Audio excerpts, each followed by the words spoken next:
Para mí fue fantástico poder buscar alternativas disruptivas que nos conecten de alguna forma diferente con el cliente. Entramos al detrás de escena del marketing, la tecnología y la innovación. Hablamos con los planners, creativos y estrategas que empujan la industria en una época donde la tecnología cambia las reglas cada semana. Bocados intensos, sin relleno, sobre cómo se construyen los negocios del presente y del futuro. Esto es Digital Snacks, un podcast de Anima Agency. Con una amplia trayectoria en John Deere, Luciana Mundani lidera la dirección de ventas para Hispanoamérica. Supervisa 25 países de la región con la responsabilidad de consolidar la presencia de la compañía en mercados complejos, unidos por la visión de potenciar las capacidades humanas a través de soluciones integradas. ¿Cómo será el futuro del agro? ¿Cómo conectamos la tecnología con las necesidades del cliente?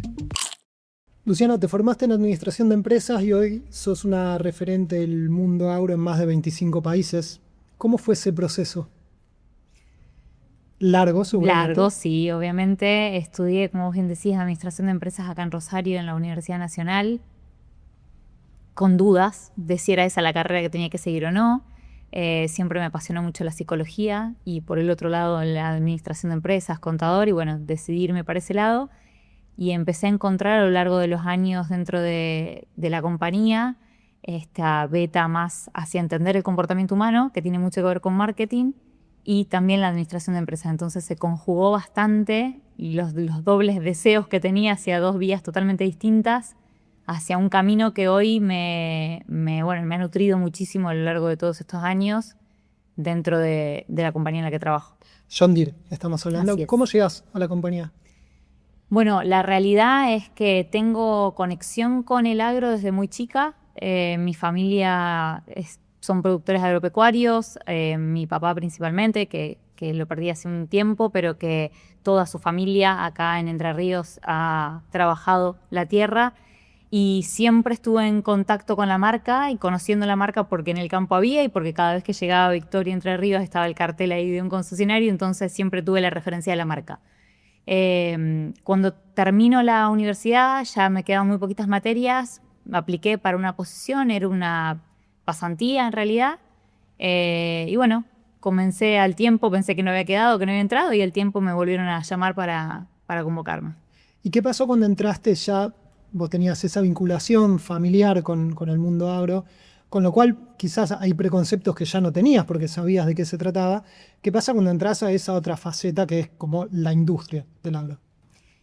La realidad, si bien uno entiende el agro por la familia, me di cuenta que no entendía nada del agro hasta que entré en John Deere y ahí empecé a entender también la realidad de toda mi familia vinculada al agro. Pero la compañía como multinacional te invita a entender un 360 grados de lo que es el negocio en sí, que por supuesto en mi visión no la tenía.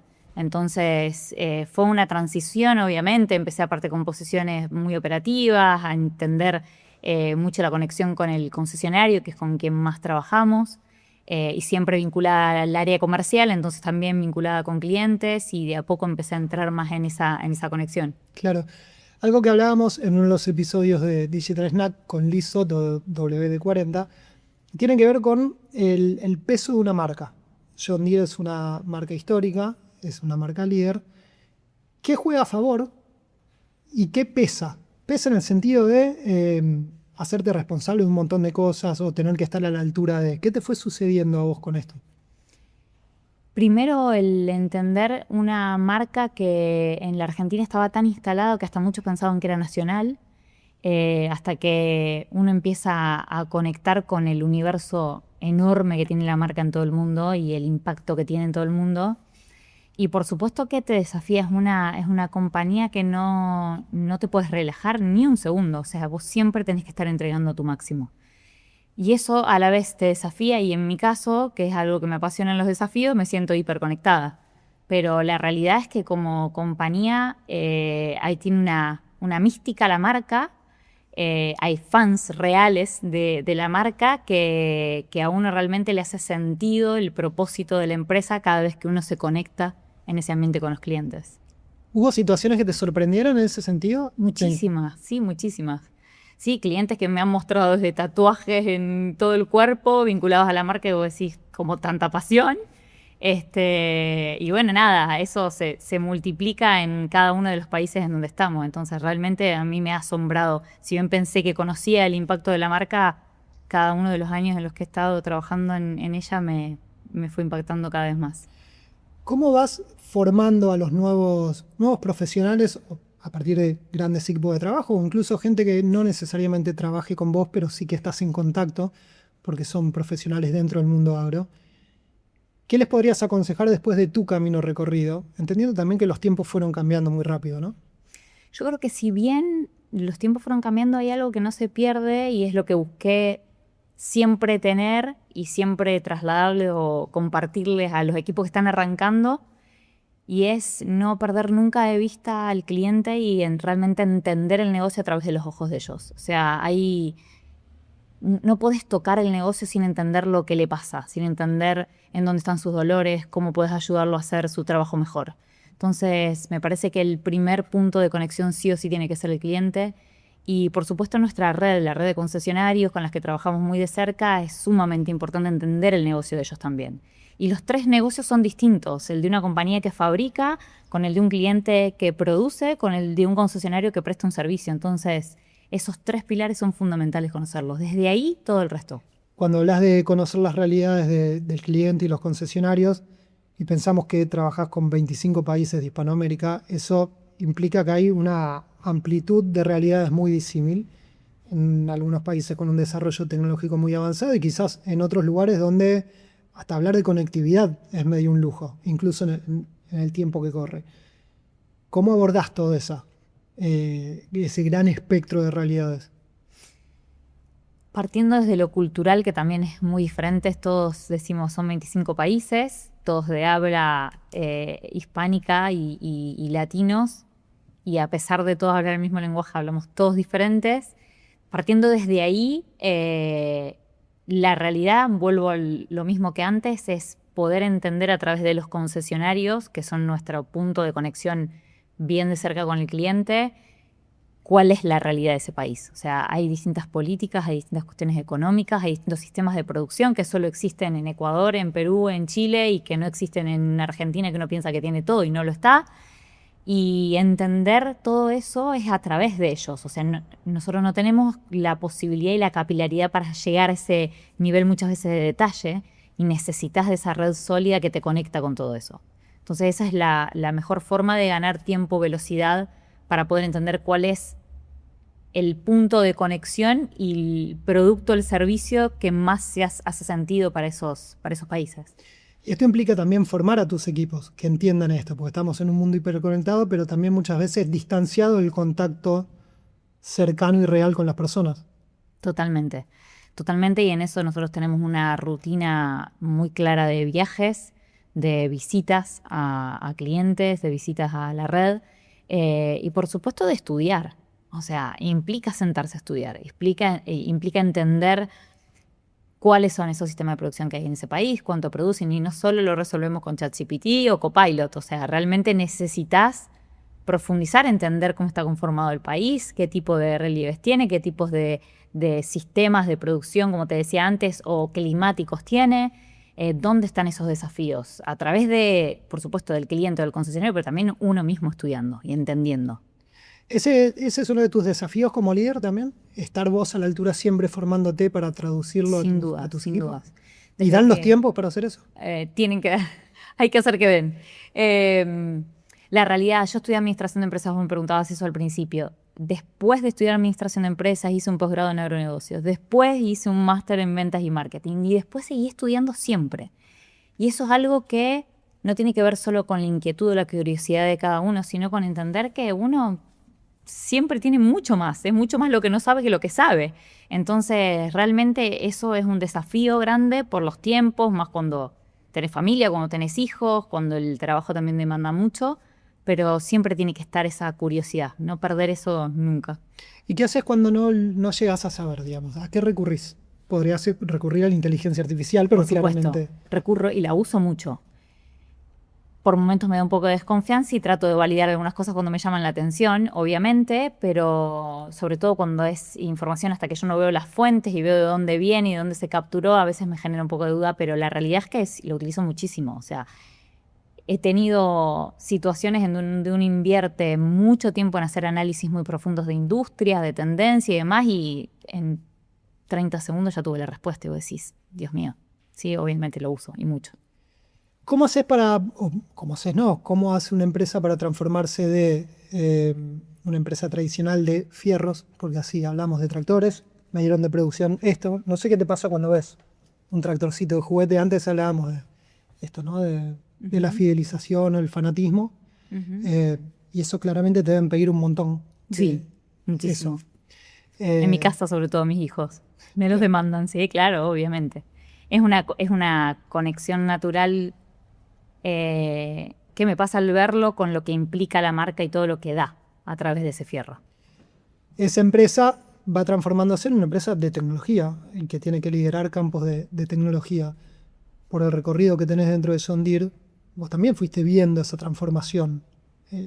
¿Cómo la viviste o cómo la vivís?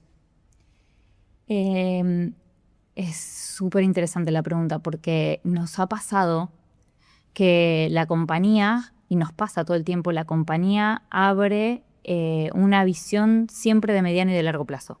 Entonces nosotros ya estamos trabajando en la ventana del 26 al 30. Pero cuando yo entré en el 2007 era del 2007 al 2012 y del 2012 al 2016, 17. Y uno veía la propuesta y decía, ¿esto va a pasar? Es muy difícil que esto suceda. O sea, cuando se hablaba de agricultura de precisión hace 20 años atrás, uno lo veía como que eso realmente nos iba a llevar mucho más tiempo, y no. Lo que tiene la compañía es ese say-do ratio que se llama, que es el digo y hago, y que se confirma en cada uno de esos ciclos, que no son solo ambiciones de crecimiento y de liderazgo, sino que tienen que ver con decir, veo que esto va a pasar, trabajo para hacer que eso suceda y construye el futuro. De alguna forma, lo que hace es construir ese futuro a través de esa visión clara y estratégica. Entonces, lo que me reafirma en todos estos años que cada uno de esos ciclos se fueron cumpliendo. Entonces, hoy uno se siente con mucha más confianza de que eso va a pasar y uno quiere hasta acelerar el ciclo y decir, bueno, ¿qué empiezo a hacer desde ahora para que eso suceda? Es una vorágine también. Y 100%. también te da una sensación de mucho poder, quizás. Es Cambiar el futuro es una es adrenalina muy interesante, que uno se empieza a apasionar con eso, y más cuando ves cómo llega a las manos del cliente y el resultado que eso genera. Entonces, cuando vos ves que es tecnología real, que tiene un impacto real, te empieza a dar esa adrenalina y alimenta a ese monstruo interno de decir, bueno, podemos hacer mucho más entonces. ¿Y te da temor a veces? Que vaya muy lejos, no sé. No por el lado de la compañía, porque sé cuál es el propósito. Y es alimentar el mundo. Entonces, cuando uno piensa en el propósito, decís, bueno, si es alimentar el mundo y es de una manera cada vez más eficiente, no me da temor. No sé en otras tendencias, no sé en otras industrias. En esta industria me da, si yo pienso en lo que hacían mis abuelos en el campo y lo que hoy sucede, y cuando yo le contaba esto a mi papá de lo que era tener una máquina que iba sola, y me decían, no puede ser, si nosotros lo hacíamos de esta manera, no puede ser que eso exista. Y desde ese lugar, buscar la eficiencia y buscar la productividad es algo que a mí me apasiona y me da tranquilidad, de que el propósito está conectado con eso, entonces no me da temor. En muchos de estos 25 países donde vos trabajás o estás vinculada con, el agro es un motor fundamental de la economía. A partir de este futuro que vas viendo, ¿eso se va a modificar o se va a potenciar? La realidad en todos los países, el nivel de productividad todavía tiene una gran oportunidad de ser mayor. Y lo que veo que se va a profundizar es esa búsqueda de la eficiencia hectárea por hectárea. Cuando antes a lo mejor era pensar en el lote o pensar en el tamaño del campo que entregaba este nivel de productividad, hoy es tan preciso lo que se está buscando que creo que va a venir por ahí el futuro y que es lo que tenemos en el presente, o sea, ya está esa dedicación, ¿no? Entonces, la necesidad de alimentos para el mundo es un hecho de la realidad por la cantidad de población que tenemos hoy y la que vamos a tener acá al 2050, que se avisora mucho mayor aún. Entonces, en ese sentido, creo que este tipo de países que tienen una base muy grande agrícola, ganadera, van a continuar en ese camino, pero llevándolo a otro nivel, a nivel productivo, que es lo que se está buscando. Claro. Antes hablabas de la inteligencia artificial, ¿no? Como una herramienta. Estuviste involucrada en el desarrollo de Ana, este avatar de inteligencia artificial, que un poco también buscaba tener otra conexión con el público, entiendo, el público del agro. ¿Cómo viviste esa experiencia y cómo funcionó también? Porque estás metiendo un elemento nuevo en un vínculo con alguien que volvemos a esta realidad disímil de tantos países, ¿no? Y son muchas de las cosas que desde la óptica de marketing hacen sentido hacer. Mucho tiene que ver con probar y errar, mucho tiene que ver con probar y acertar. Y fue disruptivo porque el negocio del agro es muy tradicional y tiene todavía muchos elementos de relacionamiento, de conexión persona a persona, que colocas un avatar y como que llama la atención. Y lo mismo en todo lo que el cliente ve hoy puesto dentro de los equipos, o sea, toda la inteligencia artificial, el machine learning, la visión computacional, todo eso. Hay una cierta y natural resistencia de decir, ¿pero a dónde me va a llevar esto? Mejor que yo no lo va a poder hacer. Hace 30 años manejo esta máquina, no lo va a poder hacer. Y probar y mostrar y demostrar que se puede es parte de ese camino. Entonces, para mí fue fantástico poder buscar alternativas disruptivas que nos conecten de alguna forma diferente con el cliente. Esto conecto con lo que decías antes de no perder el contacto con las personas reales, ¿no? Con el que está ahí en el campo y que hace 30 años que maneja la máquina y no puede creer que alguien lo haga mejor. ¿Cómo hace para que no se frustre esa persona? Es decir, me siento reemplazado después de tantos años, para que siga sintiendo que tiene un vínculo con su tierra y con su producción. Es buenísimo el punto porque la realidad es que muchas de estas tecnologías lo primero que generan es resistencia, es decir, no, pero me va a dejar sin trabajo. Y la realidad es que lo que buscan estas tecnologías es venir a potenciar las capacidades humanas. Entonces va a seguir estando la persona, pero necesita a través de estas tecnologías potenciar su capacidad. O sea, cuando una máquina la tenés que regular cada 15, 20 minutos, 1 hora, 2 horas, lo haces. Pero si vos sabés que una regulación cada 3 minutos y de manera automática te da más productividad, el ser humano no lo puede hacer. Entonces la búsqueda es al explicarles, al capacitarlos, a mostrarles cómo viene a potenciar su trabajo y no a quitarle su trabajo, sino hacerlo de una manera distinta que le genere mejor resultado. Claro. Antes mencionabas los errores, ¿no? Que como que hay un prueba y error. ¿De qué errores aprendiste mucho? Me cuesta mucho el error. Y en estos casi 20 años de carrera entendí que es un derecho errar. Es un derecho errar, es un derecho cambiar de opinión, pensar que iba a ser de una forma y en realidad puedo hacer de otra.